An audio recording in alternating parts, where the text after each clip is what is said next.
If Airbus had taken the easy route 20 years ago, the A350 you know today wouldn't exist. You would be flying in an upgraded 1970s fuselage and Boeing might own the long-haul market. Instead, airlines told Airbus, start over.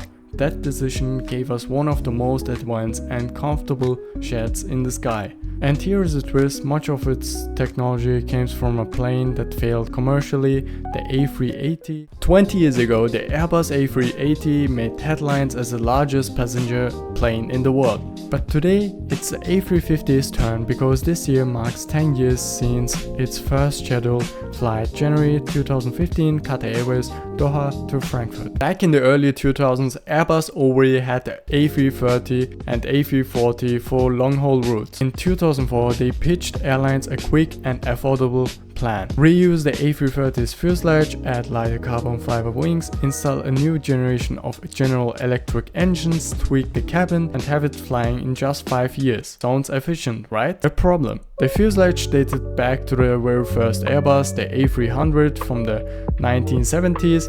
It had proven itself for decades, but by modern standards it was too narrow, too heavy and too limiting. If Airbus had gone ahead, the A350 would have been outdated before it even entered service and Boeing's 787 would have run away with the market. Airlines pushed back. If you want a true 787 competitor, build it from scratch. So Airbus took the harder path, a clean sheet design. The new A350 had a brand new fuselage, over 50% carbon fiber reinforced plastic that made it lighter, stronger and resistant to corrosion. And here's a subtle touch. It's not perfectly round. The slightly oval shape gives more cabin width without extra drag.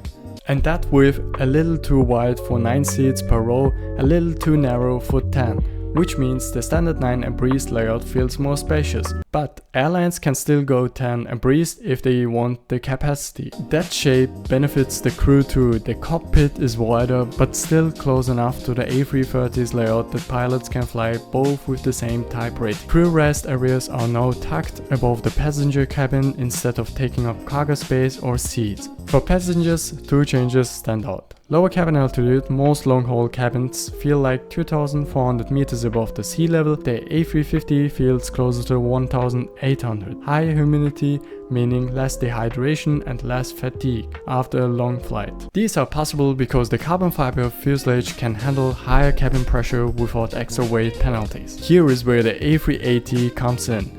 While it wasn't a financial success, it was a technology playground and the A350 inherited a lot of it. The cockpit displays based on the A380 is larger and able to integrate flight charts directly on screen. The hydraulic system 5000 psi allowing smaller, lighter pipes. And the backup control system electro-hydraulic actuators, little self-contained units that can still move the control surface even if both main hydraulic lines fail.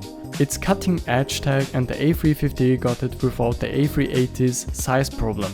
And this wasn't only hand-me-down. Airbus also found ways to keep making the A350 better after it entered service. They shaved more than a ton of empty weight, rearranged cabin walls to free up space and increased the maximum takeoff weight to 283 tons. That means more range, better takeoff performance from shorter runways. The result, more than 1,300 orders, over 600 aircraft delivered.